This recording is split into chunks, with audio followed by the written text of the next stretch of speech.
The last rain-free day today. Low temperature tonight, 60 degrees, according to the WVTT Severe Weather Action Team. I think those rain showers are really going to cool things off, and we could be seeing some cooler temperatures this weekend, right, Jeff? That's right. Thursday and Friday, some rain around, including some thunder showers. Complete weather details coming up here on WVTT. WVTT's World News Roundup. The fighting in Syria began with a brutal crackdown on anti-government forces, but it then escalated into civil war, and fears are rising fast that it's quickly growing more intense. CNN's Nick Robertson is here with the latest. Syrian rebels execute alleged Assad gunman. Summary justice just a week ago.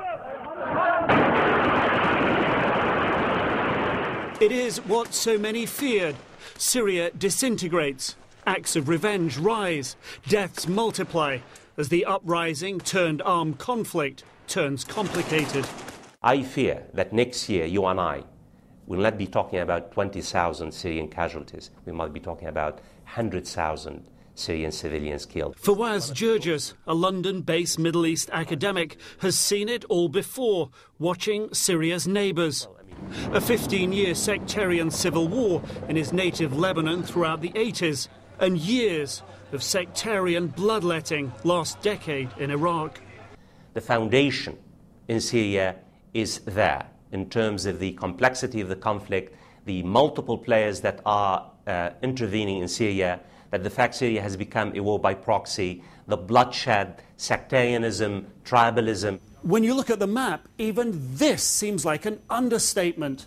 Turkey, Saudi Arabia, Qatar, Sunni states supporting the opposition.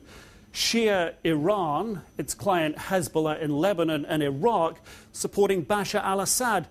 Then you have the global standoff, the United States and Europe against China and Russia who support Assad. And inside Syria, the sectarian breakdown looks like this. Sunnis, across the majority of the country, 80% of the population. Bashar al-Assad's Alawite sect of the Shia faith here in the west. These small dots of green, more Shias. Kurds in the north here and here. Druze in the south. And 10% of the population are Christians here and here. For more than a decade, Assad propped up his presidency on the premise, with a minority in power, his Alawite Shia sect, the majority, Sunnis, Christians and everyone else, would be safe. Now his days are numbered. That logic seems set to rip the country apart. The Assad regime has succeeded in convincing a critical segment of the Syrian people, in particular minorities, that basically the Assad regime is the protector of minorities. And that's why the conflict in Syria has taken on more and more of sectarian connotations. 3 months ago, CNN's Becky Anderson talked to a trio of Syrians living in London, each with a different outlook. My name is Ammar Waqqaf. I'm a management consultant in the UK. I'm part of a group called the Syrian Social Club in London, and we promote regime reform rather than regime change. My name is Anas Nader. I'm a medical student here in London. I work closely with several groups such as Xvid and Stand By Syria to get information and raise awareness. Back then, none expected a planned UN ceasefire to hold. They were right. Now they are worried. To go back to a more peaceful revolution, I don't think it's possible anymore. I think Not possible. I don't think it's possible anymore because the regime has overly militarized the entire country in many ways. The trends that we are seeing are that the insurgency is becoming more violent and less accountable. They're shooting people in the streets in front of TV cameras. In the past 3 months, violence has escalated. Deaths so numerous now, hard to pick out the worst. Possibly the Hula massacre that outraged the world. Regime thugs accused of killing more than 100 civilians in just one village. A somber scene in Oak Creek, Wisconsin, as the children of one of Sunday's shooting spree victims are left heartbroken.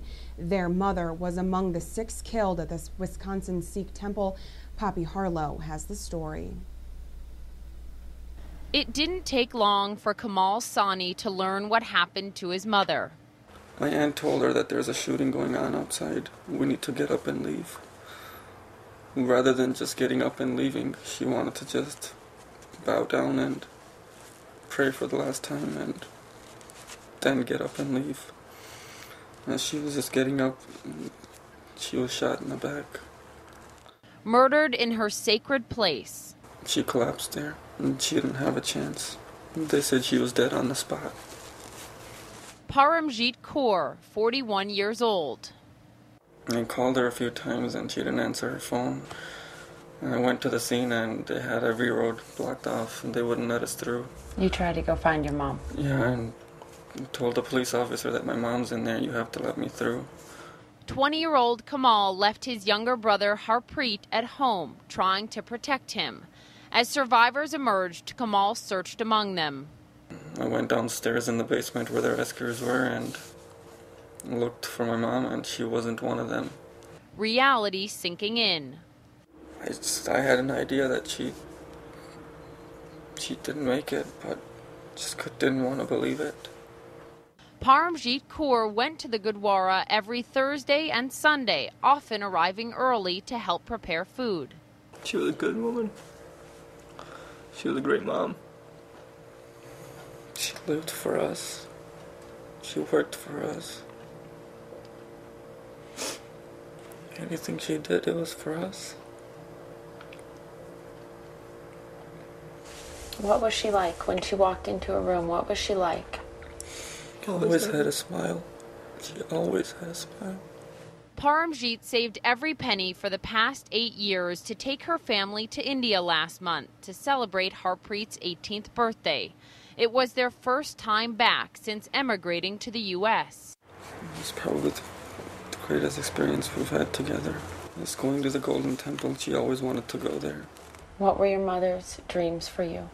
She just wanted us to be educated. She told us education's everything here. Both Kamal and Harpreet want to go into law enforcement. It's a land of opportunity, they told me when I first came here. Do you still believe this is your land of opportunity? It took my world away. All it takes is one ignorant person to take somebody's world away. Now the brothers want answers. Why would you do that? Why did you do that? For what? For what reason? I just want to know where she was laying. I want to go back and look. Why? That was the last time she was there. The only comfort they have is that their mother's last moments were in the place she loved. Poppy Harlow, CNN, Oak Creek, Wisconsin. Meanwhile, the man accused of killing his wife in the hospital's intensive care unit has been charged with aggravated murder. John Wise allegedly shot and killed his wife of 45 years in what is being described as a mercy killing. Wise's wife, Barbara, had been in the Akron General Medical Center's ICU in Ohio for several days. On Saturday, Wise is believed to have entered his wife's room and shot her in the head with a handgun. She died the next morning. Wise's attorney said that what he did was in love. Wise is due back in court August 22nd. The Arizona man accused of killing 6 people and wounding 13 others, including former Congresswoman Gabrielle Giffords last year, has pleaded guilty to 19 charges as part of a plea deal to avoid the death penalty. Shelby Lynn reports. A judge has found Jared Lee Loeffner competent to stand trial, allowing him to enter a guilty plea at a hearing Tuesday. His mental state has been central to the case, and he's been undergoing treatment for schizophrenia. Loeffner had earlier pleaded not guilty to charges, including murder and attempted murder. Former Congresswoman Gabrielle Giffords was among 13 wounded in the January 2011 shooting. In a statement before Tuesday's hearing, her husband, Mark Kelly, said he and his wife would be satisfied with the guilty plea. Avoiding a trial will allow us, and we hope the whole southern Arizona community, to continue with our recovery and move forward with our lives. 6 people were killed in the shooting at a meet-and-greet event for Giffords.